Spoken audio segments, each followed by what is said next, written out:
Hello everyone and welcome to Hitbullseye. My name is Manish and in this session we are going to continue with where we left the last time. In case you are watching this video for the first time, do not forget to subscribe to the channel and hit the bell icon so that you can receive the notifications of all these videos as and when we post them. In the last two videos, we have discussed the first two important topics of political science from the 12th class syllabus, that is the Cold War and the bipolar era.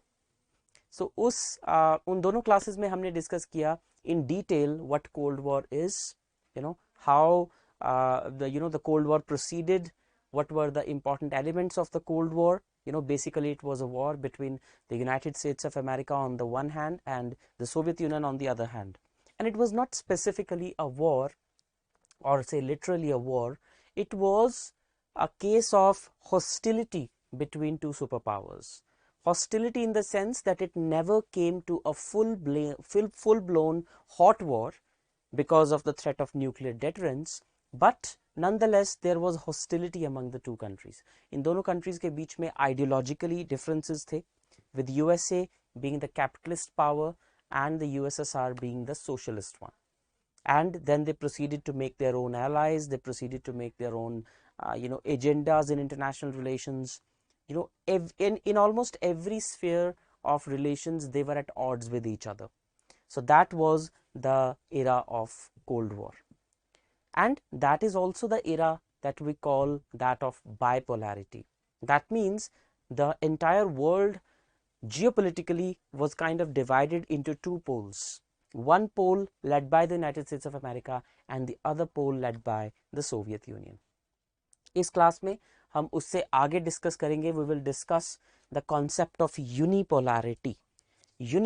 और इसमें हम पहले detail में discuss करेंगे what were the things that led to the downgrade of the Soviet Union, because without that it is not apt to fully grasp how the unipolar era began.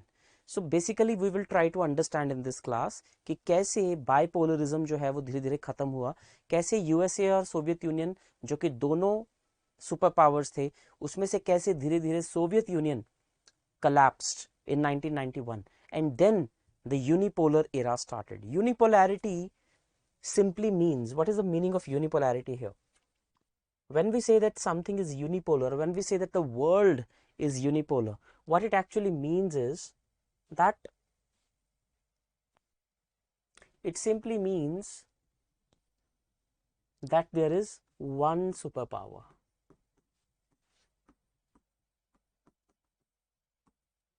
Or if we don't want to do that, we don't want to call it a superpower, then we can say there is one center of power in the world. जैसे बाइपोलरिज्म का मतलब है there were two power centers in the world that used to guide the entire geopolitical scenario at that time. Unipolar, when we say, it simply means that the world had only one pole or one center of power. So that is what it was, and that was the United States of America. So it was the rise of United States of America as the sole superpower of the world. ये हम कैसे presume करते हैं? I will give you some examples कि कैसे हमें पता चला that now the world has become the world has now come to be dominated by a single superpower. But before that, let us understand how the bipolarism ended.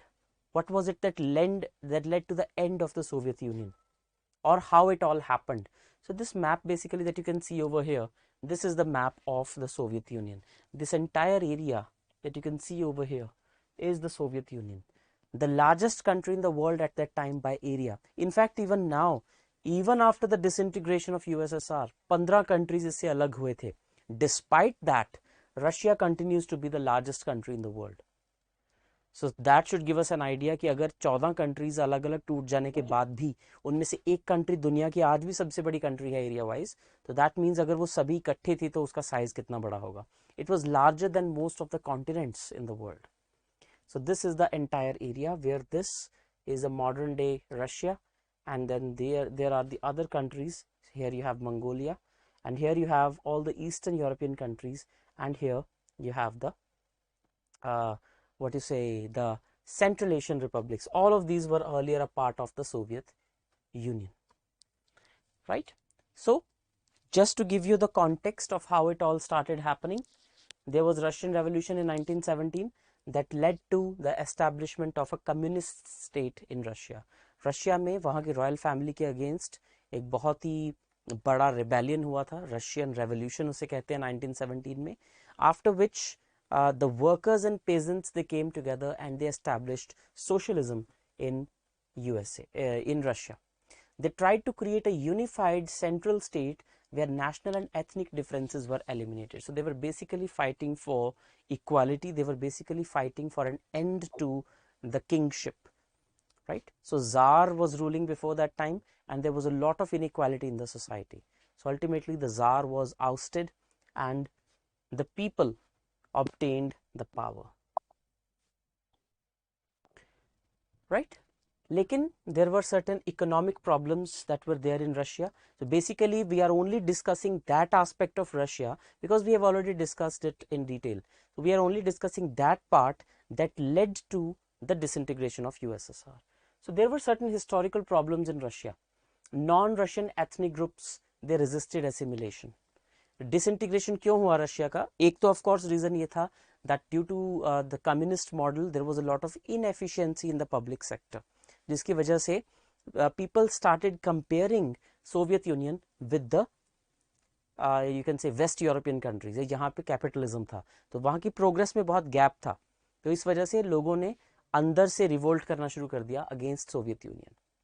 That's why they say that when Soviet Union disintegrated, it was an implosion rather than an explosion. मतलब वो अंदर से disintegrate हुआ है, ना कि बाहरी forces से.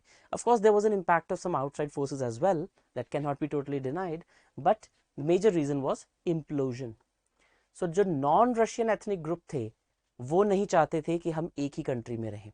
For example, उनमें से जो countries अलग हुई हैं, जैसे if we take the example of the Central Asian republics, there was Kazakhstan, Kyrgyzstan, Tajikistan, Turkmenistan, Uzbekistan. All these countries were a part of Soviet Union. Now these were ethnic groups, you know, the Tajiks, the Turks, then you have the Uzbeks. So these were the tribes. इन सब ने ये demand करनी शुरू कर दी that we do not want to be integrated or to be assimilated into a single whole. इसलिए हमें अपनी अलग अलग कंट्री दी जाए. That was one thing. Second, economic planning failed to meet the needs of the state. Economic planning वही concept जो बाद में इंडिया ने इनसे फॉलो किया था. In 1950 when we started for 5-year plans, so 5-year plans का मॉडल हमने कहाँ से लिया था? We borrowed it from Russia only, from the Soviet Union of that time. But economic planning Russia में fail हो गई. Why? Because of the arms race with the United States of America. So that was something foolish on the part of the Soviet Union. You know, USA succeeded in arms race because it was a capitalist economy. They were working for profits and they were big enterprises who were earning profits like anything. So they could succeed in that kind of an arms race. But Russia, whose major purpose was elimination of poverty, equality, you know, things like that. So they were not focusing on profit at all. But still they had an arms race with US. So that's why they could not succeed. And communism never took root and lost influence. Due to these reasons, you know, cultural assimilation nahi ho paya.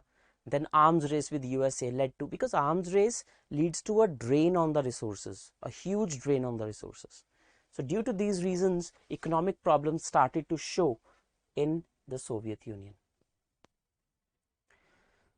Right? Years of Soviet military build-up at the expense of domestic development, economic growth stalled or stagnant economy. इतना ज़्यादा defence पे उनका ध्यान था because it was a Cold War era. So nobody, you know, neither of the two wanted to be inferior to the other or wanted to be seen as inferior to the other in the arms race. So USA was, you know, there in the arms race. Russia was, you know, following suit. तो उस वजह से domestic growth suffer हुई. इतना ज़्यादा पैसा defence पे खर्च किया गया that domestic development took a hit. Failed attempts at reform, war in Afghanistan, you know, failed attempts at reform नहीं कर पाई government because see, when everything is controlled by the government, the reform is not very easy. It's very difficult. Government में कोई change लेके आना is very difficult because of red tapeism, because of so many levels of hierarchy and things like that. In a private setup, it's easier to bring change. War in Afghanistan. Soviet Union indulged itself in the war in Afghanistan. General feeling of discontent, especially in the Baltic republics and Eastern Europe. उस time पे कुछ ऐसे incidents हुए जिसकी वजह से ऐसा लगा that Soviet Union will not be able to take care of the major crises that are happening. For example, the Chernobyl disaster in Ukraine, which at that time was a part of Soviet Union. तो उसके बाद से relief जो है उस ज़्यादा नहीं दे पाए. Basically Chernobyl was a nuclear power plant in Ukraine, and there was a disaster in the Chernobyl. It's known as the biggest nuclear disaster in human history, जिसकी वजह से लाखों लोग मारे गए थे और इन्फेक्ट हुए थे throughout Europe and Asia. तो उसको अच्छे से हैंडल नहीं कर पाए because it needed a lot of money to rehabilitate and all, which Russia did not simply have. Baltic republics, that means Estonia, Latvia and Lithuania, there also there was a lot of discontent among the people. So basically you can see that the major reason behind the disintegration of Soviet Union was economic. अगर economic prosperity होती, बहुत अच्छे से सब कुछ चल रहा होता, प्रॉफिट मेकिंग होती, आर्म्स रेस में ये ना पड़ते, लोगों का वेलफेयर हो रहा होता, इंफ्रास्ट्रक्चर डेवलपमेंट अच्छे से होती, then it wouldn't have come to this point. And to make it worse, by the end of this particular Cold War era, by 1970s and 80s, the people of the Soviet Union started comparing their level of development to that of the Western countries, right? And that was a big big revelation of sorts. जब उन्होंने देखा कि western countries में या जो USA lead countries हैं, western European countries हैं, उनमें new roads are being built, new factories are being constructed, people are becoming prosperous, new companies like Coca-Cola, McD, things like that, fancy things coming up, new types of clothing, educational institutions are coming in, innovation in this healthcare sector, motor cars becoming a reality, air travel. So they were like, it was like they were living in a different world. So when that comparison started to happen, that was the countdown to the disintegration of USSR. So discontent among the people, primarily because of the inefficiency in economy. अब ऐसे में एक नए leader आए Russia के, who was Mikhail Gorbachev, or let's say Soviet Union is the better term to use. So Soviet Union के जो नए president बने, it was Mikhail Gorbachev. He became the president in 1985. Now this was a man, like if you imagine yourself in his place in 1985, you would say that okay, if such are the problems in Soviet Union, had I been in that place, I would have done this and this reform. इन सब problems को सुन के हमें लगता है that still it was a good model because it ensured equality. सभी लोग equal थे, जो कि रशियन रेवोल्यूशन का मेजर पर्पस भी था. सो अगर मैं उस वक्त प्रेसिडेंट बन जाता तो मैं रिफॉर्म्स कर देता, मैं थोड़ी सी कुछ चीज़ें करेक्ट कर देता, जैसे कि थोड़ी सी मार्केट्स को ओपन अप कर देता, थोड़ा इंफ्रास्ट्रक्चर पे ध्यान दे देता, ताकि थोड़ी इकोनॉमिक प्रॉस्पेरिटी आती, तो उससे वो डिसइंटीग्रेशन नहीं होती. Well, here is the man who became the president of Soviet Union at that time. Time magazine में he was the man of the year. So he became the president of the Soviet Union and he inherited many problems. जितनी problems हमने discuss की हैं, the economic downfall, the ethnic de-assimilation, all these things. He recognized the need for change. जो हम लोग अभी feel कर पा रहे हैं कि अगर इतनी ही problems थी तो change ज़रूरी था. He also recognized that the economy needed fundamental reforms according to him. He introduced a two-tiered policy of reform to meet the needs of the Russian state. बहुत ही famous ये एक वो है, what you say, there is a very famous policy that he followed, and that is called the policy of Glasnost and Perestroika. Glasnost and Perestroika, which he followed. So Glasnost थोड़ी सी freedoms दी लोगों को, freedom of speech and free elections, जो कि तब तक नहीं होते थे. And that's why Soviet union saw so many dictators like Stalin, like Lenin, like like Boris Yeltsin, or let's say There was this Nikita Khrushchev. All these were dictatorial people, you know. So freedom of speech and free elections according to the policy of Glasnost. 1989 के elections हुए. The reformist politicians swept into power, unwittingly unleashed emotions and political feelings that had been pent up for decades. So basically बहुत सारे लोग बहुत सालों से बहुत सारी freedoms उन्हें नहीं मिली थी. Although they were declared as equal and all, but जितनी democratically elected countries में या जो वेस्टर्न डेमोक्रेसी थी उनमें जितनी फ्रीडम थी लोगों को वो पहली बार सोवियत यूनियन के लोगों को मिली. So it was like opening a Pandora's box. So although it was a progressive step कि लोगों को फ्रीडम ऑफ स्पीच दे दी जाए, फ्री प्रेस अलाउ कर दी जाए and all those things, but actually it backfired. So the policy of glasnost giving people the freedom or various freedoms to do certain things, it backfired to certain extent, because then a lot many irregularities came out, a lot many horrors of the Soviet state came out. Similarly, the second policy, Perestroika. So Glasnost was giving freedoms. Perestroika was economic reform and rebuilding. कि economy को कैसे ठीक किया जाए, complete economic restructuring, but did not have the immediate results Gorbachev had hoped for and had publicly predicted. उसने public पे predict किया कि अगर हम पेरेस्ट्रोइका को अच्छे से implement कर देंगे, so the economy will boom, there will be growth, there will be job generation, and then there will be no discontent and no disintegration. However, it became unsuccessful due to bureaucratic corruption. Now, a country which is totally owned by the government, there is no concept of private property, there is no concept of private business. In that country, the control is totally in the hands of the public officials, in the hands of the bureaucrats, in the hands of the government officers. और उन लोगों ने ये reform होने नहीं दिया because they were doing a lot of corruption, they were eating a lot of money, so they made this attempt unsuccessful, and people used free speech to criticize Gorbachev. Both these concepts backfired. तो अगर उस time पे हमें लगता है कि हम लोगों को सारी फ्रीडम्स दे देंगे, इकोनॉमिक रिफॉर्म कर देंगे, he also tried to do the same through Glasnost and Perestroika, but it backfired. People started criticizing the government a lot because the anger was pent up for the last 50 plus years. And economic reforms करना चाहें भी तो जिन लोगों को उस गलत economic system से फायदा हो रहा था उन्होंने वो रिफॉर्म्स होने नहीं दिए, the bureaucrats, the government officials, and hence the policy of Glasnost and Perestroika backfired. It backfired. कई लोगों को लगा कि रिफॉर्म्स बहुत जल्दी हो रहे हैं, और कईयों को लगा कि reforms are not being done fast enough. So it was like very literally it was kind of a tug of war, and in the middle was Mikhail Gorbachev. So on the one hand he was trying to reform, तो कुछ लोगों को लग रहा था कि इतना reform बहुत ज़्यादा है, कुछ को लग रहा था कि रिफॉर्म अभी भी बहुत कम है. So in that tug of war he lost the Soviet Union. Basically the logic is that by that time so much damage had already been done that it was almost impossible to reverse, and that led to the sinking of this particular ship called the Soviet Union. Right? And if you look at this image very carefully, say this was one of the cartoons or images that were published at that time in Global History and Publishing.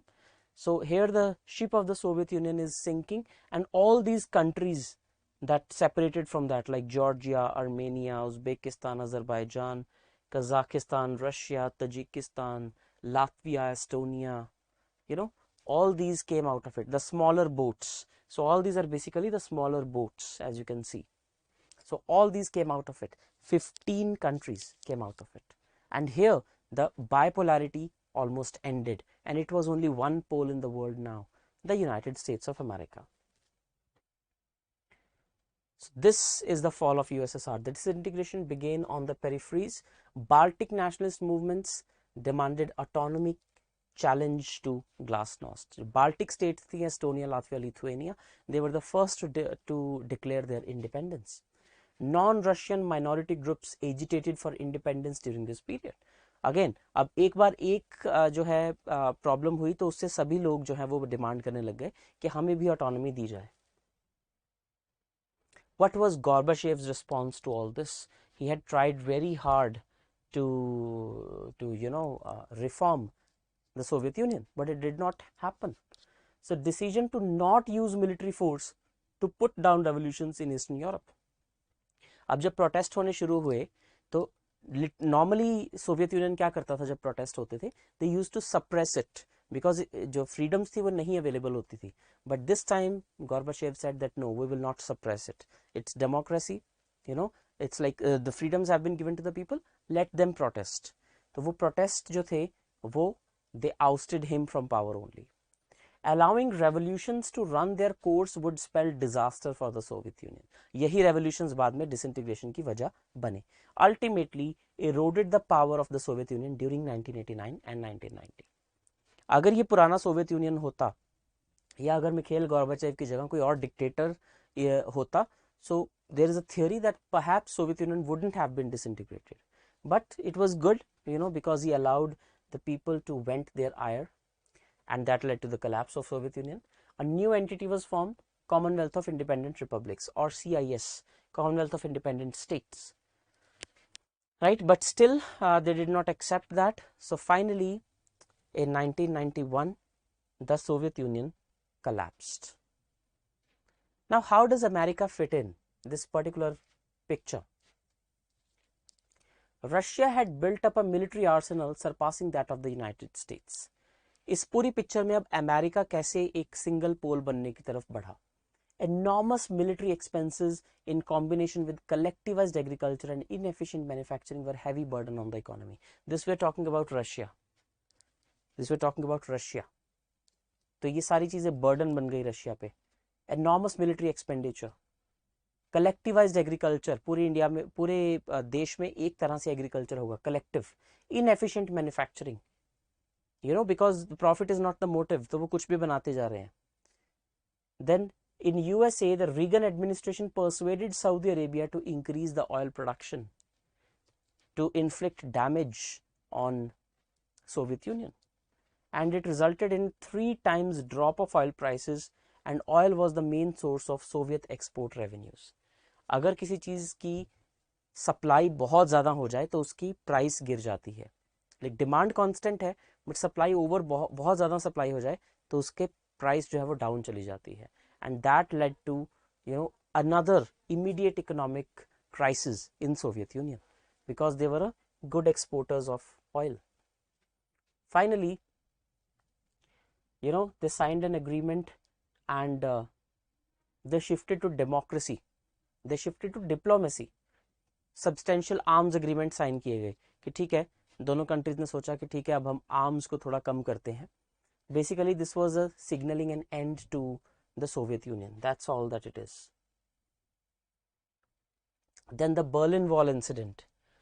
So Berlin Wall also we have discussed in a previous class that Berlin Wall was built during the 1960s to divide East Berlin from West Berlin. West Berlin पे US का influence था, East Berlin पे Soviet Union का. So in 1989 this wall was, you can say, in 1989 this wall was brought down.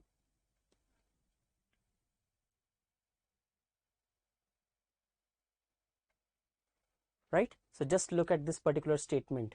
Reagan, this is a very important line, that's why I have included it here. तो Ronald Reagan ने ये statement बोली, उस time पे US president थे. उन्होंने Mikhail Gorbachev को कहा, general secretary Gorbachev, if you seek peace, if you seek prosperity for the Soviet Union and Eastern Europe, if you seek liberalization, come here to this gate. Mr. Gorbachev, open this gate. Mr. Gorbachev, tear down this wall. It was simply meant that your system has failed and capitalism has succeeded, and if you want this inequality to end, then come to this side. Tear down this wall. This was the exact wording of Ronald Reagan. West में इसका क्या response रहा? How did the West respond to the disintegration of USSR? Victory for freedom, triumph of democracy over totalitarianism, because West always stood for democracy, individual rights and things like that. So there was a sense of victory. Superiority of capitalism over socialism. बाइपोलरिज्म से जब यूनिपोलरिज्म पे world आया तो इसका मतलब क्या था कि जिन दो लोगों में लड़ाई चल रही थी उनमें से जो सिस्टम जीत गया, it defeated the other, which was capitalism defeated the socialism in a way. Rejoicing, formidable enemy was brought down to its knees. तो कोल्ड वॉर में एक कंट्री हार गई है तो दूसरी जीत गई है. Relief, end of Cold War which had hovered over the two superpowers. There was a constant threat of a third world war, because it's like the world was sitting on a pile of nuclear stockpile, you can say. So anytime one trigger could lead to a third world war. So thankfully now the Cold War had ended. Right? So this was the end of communism and the unipolarism began. The rise of United States as a soft power. जब हम बात करते हैं soft power की, what is it that we are talking about? So when we say soft power, it basically means that things like, let's say Coca-Cola, one of the things that made USA a superpower. Then you had the blue jeans or denims. Then you had the courses like MBA. Like today, what is the soft power? The powers of the softwares that the world uses. Companies like Apple, Microsoft, Amazon, Google, all of them, most of them in the United States of America. That is soft power. Imagine your life without these five. Facebook, Google, Apple, Microsoft, and Amazon. Imagine your life. These are the top 5 companies in US. Soft power it is. Then hard power. Military wise, USA remained the largest military power in the world after the disintegration of USSR. So much so कि जितना total expenditure USA करता था defence पे, उसके बाद वाली 10 से 12 countries को मिला के भी उतना एक्सपेंडिचर नहीं बनता था. That was the extent of unipolarity. Also, its alliances and allies throughout the world. See, NATO still stood, जिसकी वजह से अभी भी रिसेंटली बहुत सारी प्रॉब्लम्स होके चुकी हैं. The war between Russia and Ukraine, one of the indirect reasons is NATO. So NATO को भी उस वक्त लॉजिकली डिसइंटीग्रेट हो जाना चाहिए था, but it did not. USA kept NATO. Otherwise NATO was a product of the Cold War. It should have ended, but it did not. So NATO was kept. Similarly, UNO की जो power है वो थोड़ी बहुत compromise हुई, because in 1991-92 some wars were fought, like the first Gulf War was fought, Iraq was attacked, right? Then in all these things the United States of America acted as a unipolar power without taking the admission of United Nations. They just invaded into those countries. Role in international organizations. United States of America's role in international organizations increased manifold, and all these things suggest that the USA made the world a unipolar world where there was one superpower. हालांकि अगर हम बात करें 21st century की, for the last 8 to 10 years, let's say, there are multiple centers of power that have risen. There are certain organizations, there are certain countries which are growing so fast that they are kind of challenging the hegemony of USA. We'll talk about that in another class, but just to tell you that how the unipolarity, the concept of unipolarity came about, how bipolarity ended with the collapse of Soviet Union, and how the world became increasingly dominated by one superpower, which was the United States of America. It exerted its soft power, it still is doing. Its hard power made its alliances and allies, which it is doing now at a faster pace than any other time in history. The alliances like the Quadrilateral Security Dialogue, the I2U2 Alliance, the Indo-Pacific Economic Framework for Prosperity, the Blue Pacific Alliance, just name it, the AUKUS. There are so many alliances that the USA is going on to make. It's on an alliance making spree of sorts to contain China, to contain Russia, and whatnot. Basically to maintain its, relevance, or maintain its position of dominance in global affairs. So that's how the world became unipolar, and that's how United States, became one of the what you say, the dominant power in the geopolitics. So this is one of those pictures from the Berlin Wall, when people on the other side of the wall were pulling people from this side of the wall. So that side is of the Western world, and this person who is trying to being lifted is on the eastern side. That's how desperate people were to get to the other side of the wall. हालांकि 1989 में तो ये wall ही गिरा दी गई थी. And this is a famous statement by Margaret Thatcher, who was the British Prime Minister. She said the problem with socialism is that you eventually run out of other people's money. So a staunch critic of socialism. She was a votary of capitalism, and she has discussed or criticized the Soviet Union in this way. And so finally, this is the Ronald Reagan statement through which I will close this class. He said the government's first duty is to protect the people, not to run their lives. What it means is that he criticized socialism for too much interference in people's lives, for too much interference in how they run their day-to-day businesses. Instead, he said कि government को लोगों के काम में दखल नहीं देनी चाहिए, सिर्फ उनको उनकी सिक्योरिटी इंश्योर करनी चाहिए, which the capitalism stands for. So that is how the world changed from a bipolar to a unipolar world, and that's how the USA came to be the sole superpower in the world. And the end of the 20th century and the beginning of the 21st century saw that. अभी तो अगर हम इसके आगे और इसको discuss करने की कोशिश करें, so when the 9/11 attacks happened in 2001, at that time USA was the sole superpower in the world, and such a big terrorist attack on the largest country in the world, or the most powerful country in the world, it sparked reactions that the world had never seen. Invasion in Iraq, invasion in Afghanistan, invasion in Sudan, so many countries ravaged in the name of the war on terrorism.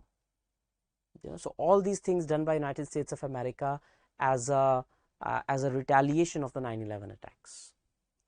Right? There's a very famous quote I heard from somewhere. It was regarding the US's domination of UNO. So the share is like that ऐसी संस्था है UNO, ऐसी संस्था है UNO, USA की U है उसमें, बाकी सबकी no he no, which simply shows that the position of dominance that USA has in UNO is unparalleled. And that also stems from the fact that USA has the headquarters of UNO, and USA gives the largest chunk of fund to UNO, which is above 17%, where all other countries have like 1% or 2% at the max. So all this indicates how the world became a unipolar world, and there was one superpower, USA, that became the hegemonic power. In the next class, we will discuss something more about the new centers of power that have emerged after USA and some other facts about the political science. अगर आपको video पसंद आई हो, if you learned something from it, please hit the bell icon and subscribe to the channel so that you can receive all the notifications as and when we post such videos. Also, let us know your thoughts in the comment section below. If you want any other kind of videos, if you want any other content, or whichever way we can help you, let us know in the comment section. Thank you so much. This is me, Manish Mittal, signing off. Take care.